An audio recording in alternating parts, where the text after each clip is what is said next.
On a dérangé les rosicruciens. On a dérangé les francs-maçons pendant 10 ans. Ils se disent, on saute sur cette occasion, on ferme cette église. Mais le psaume 118, verset 17, dit quoi? Je ne mourrai pas, je vivrai. Amen. Amen. Alors nous allons terminer par la partie qui nous concerne tous. C'est l'ingratitude hautement satanique. L'ingratitude hautement satanique, c'est cette ingratitude d'un enfant envers ses parents. Hautement satanique. Il y a l'ingratitude satanique. Lui, c'est plus que satanique. C'est cette ingratitude qu'on voit d'un enfant à l'égard de ses parents. La Bible nous donne l'exemple d'Absalom. Absalom, c'est le fils de David. Il avait connu une guerre contre David. Il avait Achitophel qui était son conseiller, d'abord le conseiller de David. Et Achitophel va même lui conseiller d'aller vers les maîtresses de David. Quelle abomination! Achitophel va dire à Absalom, voilà, ton père a fui, alors va prendre les femmes qu'il a laissées. Comme si le royaume n'en avait pas. Donc c'est aussi, on appelle ça l'esprit d'Absalom. C'est l'esprit d'Absalom qui fait que tu mets au monde un enfant. Tu donnes la vie à un enfant. Mais cet enfant ne se souvient même pas de toi.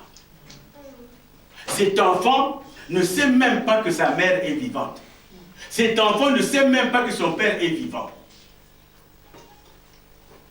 En tout cas, ça ne lui dit plus rien. Cet enfant, il est tout simplement satanique. Il est tout simplement envahi par Satan. Parce qu'il ne se pose aucune question. Et nous allons, cette fois-ci, tous prendre les Écritures. Allons dans Exode. Exode, c'est le deuxième livre. Allons dans Exode, chapitre 20. Cette fois-ci, nous allons ensemble lire les Écritures. Et vous allez noter cela. Ceux qui étaient à la veillée l'ont noté. Exode, chapitre 20. Nous allons lire et noter le verset 12. Parce que la Bible parle de cela 6 fois. 6 fois. En tout cas, 2 fois dans l'Ancien Testament et 4 fois dans le Nouveau Testament. Le même message. Alors, lisons ce qui est dit ici. Exode 20, verset 12. Honore ton père et ta mère, afin que tes jours se prolongent dans le pays que l'Éternel, ton Dieu, te donne. Amen. Amen. Ça, c'est la première fois. Allons dans Deutéronome. C'est le 5e livre. Deutéronome, avant Josué. Deutéronome, chapitre 5. Deutéronome, chapitre 5. Verset 16. Deutéronome, chapitre 5, verset 16. Nous lisons la parole de Dieu. Honore ton père et ta mère, comme l'Éternel ton Dieu te l'a ordonné, afin que tes jours se prolongent et que tu sois heureux dans le pays que l'Éternel ton Dieu te donne. Ça, c'est l'Ancien Testament. Allons maintenant dans le Nouveau Testament. Matthieu. Matthieu, chapitre 15. Matthieu, chapitre 15. Matthieu, chapitre 15. C'est le premier livre du Nouveau Testament. Matthieu, chapitre 15. Nous allons lire le verset 4. Le verset 4. Car Dieu a dit, honore ton père et ta mère, et celui qui maudira son père ou sa mère sera puni de mort. Nous continuons. Nous sommes avec Matthieu, chapitre 19. Chapitre 19, verset 18. Chapitre 19, verset 18. Nous lisons. Et Jésus répondit, tu ne tueras point, tu ne commettras point d'adultère, tu ne déroberas point, tu ne diras point de faux témoignages. Et pour terminer, il dit quoi? Honore ton père et ta mère. Allons maintenant dans Marc. Marc, c'est le livre qui vient tout juste après. Marc chapitre 10. Marc chapitre 10. Marc chapitre 10, verset 19. Marc chapitre 10, verset 19. À la fin de ce verset-là, il est écrit quoi? Honore ton père et ta mère. Marc chapitre 10, verset 19. À la fin de ce verset, il est écrit honore ton père et ta mère. Allons maintenant dans Luc. Luc, c'est l'évangile qui vient tout juste après. Luc chapitre 18. Luc chapitre 18. Luc chapitre 18. Verset 20. Luc chapitre 18, verset 20. Verset 20. Alors si nous avons trouvé, à la fin du verset, il est écrit honore ton père et ta mère. Et pour terminer, allons dans Éphésiens. Éphésiens. Ah, ça nous permet de lire la Bible. Éphésiens chapitre 6. Éphésiens chapitre 6. Éphésiens chapitre 6. Éphésiens, c'est après Corinthiens. Et le verset, c'est Galates. Donc, chapitre 6. Éphésiens, chapitre 6, verset 2. Après Galates, Éphésiens, chapitre 6, verset 2. La Bible dit quoi? La Bible dit, verset 2, honore ton père et ta mère. C'est le premier commandement avec une promesse. Amen. Amen. La Bible en a parlé 2 fois dans l'Ancien Testament et 4 fois dans le Nouveau Testament. Honore ton père et ta mère. Et celui qui veut maudire ses parents, il sera puni de mort. Alors mon frère, ma soeur, ce verset te dit quoi? Aujourd'hui, tu as des parents, qu'ils soient en France, qu'ils soient en Italie, qu'ils soient en Afrique, qu'ils soient aux États-Unis. Mais tu as cette mère qui t'a porté dans son ventre. Nous avons dans l'église beaucoup de mamans qui ont porté des enfants. Vous savez, l'enfant qu'on porte est un corps étranger. L'enfant est un corps étranger pour la maman. C'est pour ça que beaucoup de femmes ne veulent pas être en grossesse. Et ce corps étranger est plein de caprices. Je ne le souhaite pas aux mamans, mais il y a des mamans, c'est-à-dire qui sont entre la vie et la mort, pour nous donner la vie à nous. Et si tu sors avec une maladie depuis le ventre, en tout cas ta mère n'est pas en paix. Elle n'est pas en paix. Elle dormait profondément, mais avec toi, elle ne dort plus. Et quand tu viens au monde, tu as quelle saleté? Tu fais tout sur place. Les urines, tout passe. Et c'est elle qui s'en occupe. C'est elle qui te rend propre. C'est elle qui te rend propre. Tu ne sais même pas manger. Elle doit te nourrir. Mais si elle te donne déjà du gros pain, si elle te donne déjà du pain à manger, tu vas mourir. Alors elle choisit la nourriture qu'il faut pour toi. Donc maman est méticuleuse. Maman a beaucoup de soin pour toi. Et papa veille. Dès que tu es malade, maman est malade. Dès que tu es malade, papa est malade. Des nuits qu'ils ne dorment pas. Des nuits qu'ils veillent sur toi. Mais maintenant que tu grandis, maintenant que tu commences à parler, maintenant que tu commences à marcher, d'abord que maman te dise, donne-moi une assiette. Toi-même, tu ne peux pas la prendre. Ah, j'avais la possibilité de ne pas te faire sortir. Vous savez que la maman a la possibilité de ne pas vous faire sortir. Et toi, aujourd'hui, tu travailles. Je ne sais pas depuis combien de temps tu as écrit à tes parents. Depuis combien de temps tu as passé un coup de fil à tes parents. Tu n'as pas le temps.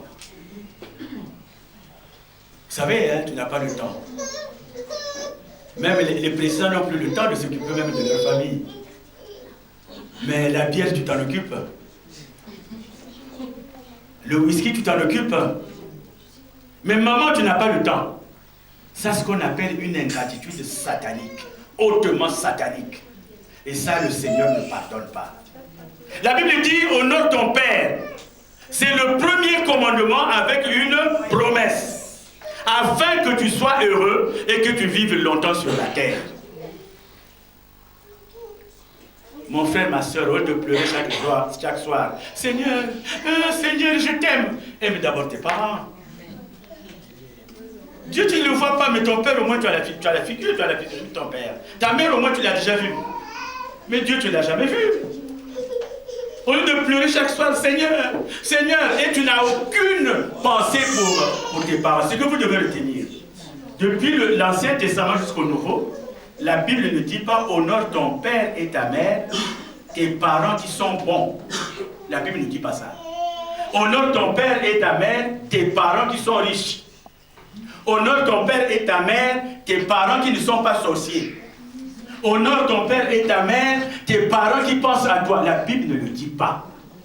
Donc peu importe ce que est ton père, qu'il soit bon, qu'il soit mauvais, ta mission c'est de l'honorer. Tu devais avoir honte de toi. Toi qui ne prends pas le temps pour prendre le téléphone, appeler tes parents. Papa, comment vas-tu? Nous qui sommes déjà vieux, nous savons ce que ça fait au fond du cœur. Vous ne savez pas, vous. Mais nous qui sommes déjà d'un certain âge, quand tu reçois un coup de fil de ton fils ou de ta fille qui te dit « Papa, comment vas-tu » Si tu étais malade, tu vas répondre avec force « Je vais bien ». Pourtant, tu souffrais. Parce que son appel te donne la guérison. Alors, pas qui te fait chrétien. Ah, mais tu sais, moi j'aime Jésus. Hein. Jésus te dit d'honorer d'abord ton père. Vous savez, quand on vieillit, on est plus compliqué. C'est comme un enfant. Quand un enfant pleure, tu lui donnes un petit, ils appellent ça ici, comment ils appellent ça, des gâteaux. Nous au pays, on appelait ça des biscuits. Bon, donc, le nouveau français ici, c'est des gâteaux. Ils mangent des gâteaux. Donc, nous, on appelait ça un biscuit. Quand un enfant pleure, tu lui donnes un petit gâteau, il sourit. Le vieux est comme ça aussi. Le vieux n'est pas compliqué. Si ce jour-là, tu vois quelqu'un qui va au pays, tu prends 20 euros, tu lui envoies 20 euros. 20 euros, quand vous multipliez en francs CFA, je ne sais pas, ça fait quand même une bonne somme. Même si c'est 100, même si c'est 200 francs CFA, il reçoit ça. Aïe, aïe, aïe, c'est mon fils qui m'a envoyé. Quand il dit c'est mon fils qui m'a envoyé, toi, les bénédictions montent. Les bénédictions montent. Les bénédictions montent. Alors toi qui n'honores pas tes parents, tu es un Satan.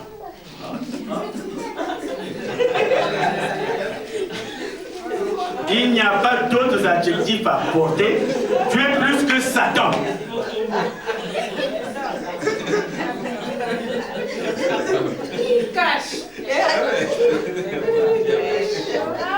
Église, amen. La Bible nous demande de dire la vérité, on ne peut dire que la vérité. Il n'y a pas de raison. À mon égard. Il n'y a pas de raison qu'un enfant ne puisse pas aimer ses parents. Il n'y a pas de raison que tu fasses 1 mois, 2 mois. Alors, essaie de calculer tout ce que tu dépenses avec les beefsteaks, tout ce que tu dépenses avec les entrées. Tu ne peux pas manger sans entrée. Je faisais rire les gens qui étaient avec moi à la veillée. Dernièrement, quand mon dernier fils m'a vu prendre mon petit déjeuner à 14 h, il est venu me voir et dit, mais qu'est-ce que tu fais?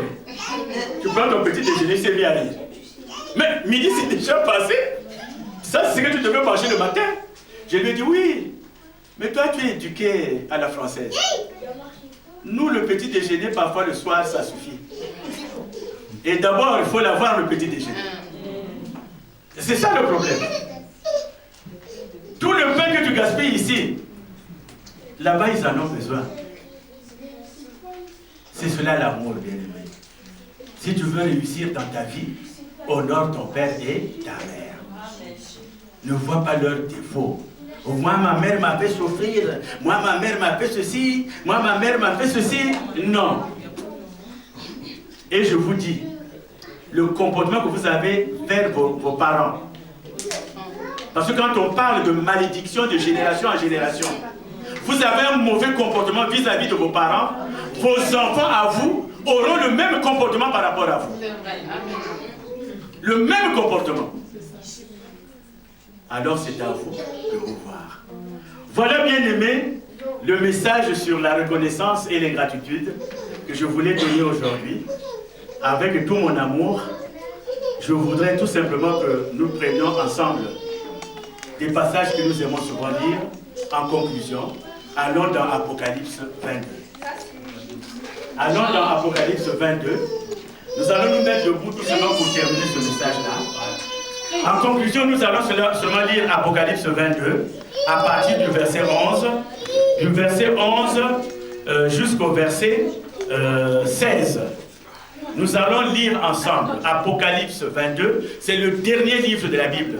Apocalypse 22. Nous allons lire du verset 11 au verset 16.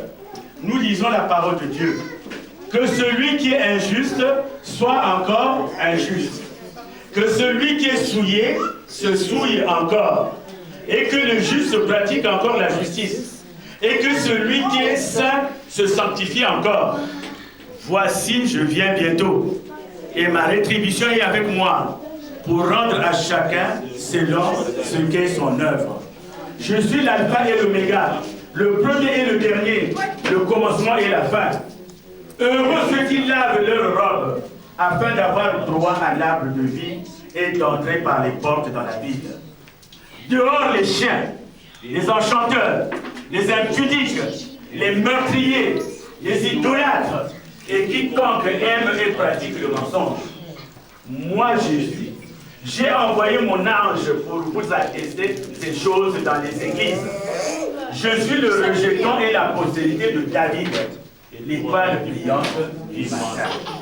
Amen. Amen. Soyez bénis au nom de Jésus. Amen. Amen.